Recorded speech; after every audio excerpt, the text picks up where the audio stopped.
એક હતા ચક્કીબેન. શું એમનું રૂપ, શું એમનો ઠસ્સો. ચક્કીબેન તો આખા જંગલમાં બધાયના માનીતા. એક દિવસ ચક્કીબેન જંગલમાં ફરવા નીકળ્યા. ચાલતા ચાલતા તેમને રસ્તામાં કાંટો વાગ્યો એટલે ચક્કીબેન તો બરાડી ઉઠ્યા. ઓ માં, કાંટો! એમની બૂમ સાંભળી પોપટભાઈ ત્યાં આવી પહોંચ્યા. પોપટભાઈએ જોયું તો ચક્કીબેનને પગમાં કાંટો વાગ્યો હતો. એટલે પોપટભાઈએ ચક્કીબેનને કહ્યું, ચક્કીબેન ચાલો હું તમને દવાખાને લઈ જાઉં. પોપટભાઈ તો ચક્કીબેનને દવાખાને લઈ જાય છે.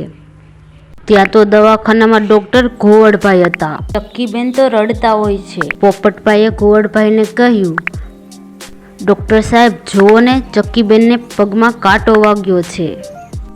ઘોવડભાઈએ તો ચક્કીબેનને તપાસ્યા અને કહ્યું, પગમાં કાંટો તો બહુ જ ઊંડો ગયો છે, માટે હમણાં જ ઓપરેશન કરી કાંટો બહાર કાઢવો પડશે. પોપટભાઈ વિચાર કરે છે અને પછી કહે છે, સારું, આપને યોગ્ય લાગે તેમ કરો, પણ ચક્કીબેન જલ્દી સાજા થઈ જવા જોઈએ.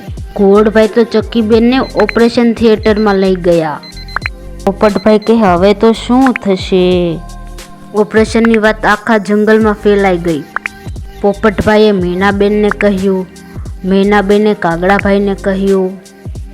આમ એક પછી એક બધા પક્ષીઓને ખબર પડતા જ બધા પક્ષીઓ દવાખાનામાં ભેગા થવા લાગ્યા અને બધા પક્ષીઓ રડવા લાગ્યા અને ભગવાનને પ્રાર્થના કરવા લાગ્યા, ચક્કીબેન જલ્દીથી સાજા થઈ જાય.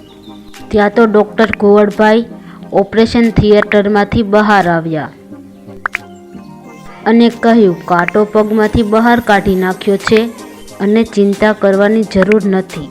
હવે ચક્કીબેનને આ દવા આપજો અને ખાટું ઓછું ખવડાવજો, એટલે જલ્દીથી સાજા થઈ જશે.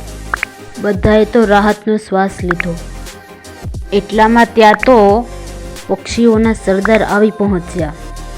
મેં કાગડાભાઈને કહ્યું, કાગડાભાઈ, આખા જંગલમાં ઢંઢેરો પીટાવી દો કે આજે સાંજે વડલાના ઝાડ નીચે એક સભાનું આયોજન કરેલ છે, જ્યાં બધાય પક્ષીઓએ આવવાનું છે.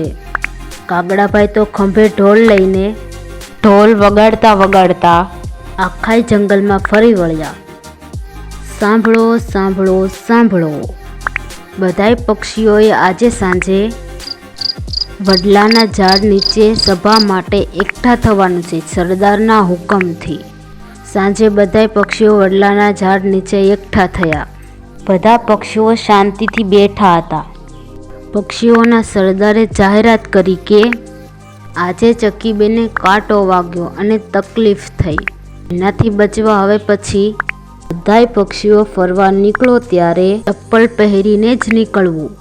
બધા પક્ષીઓ સહમત થઈ ગયા અને ઉપડ્યા ચંપલ લેવા મંગલુ મોસીની દુકાને.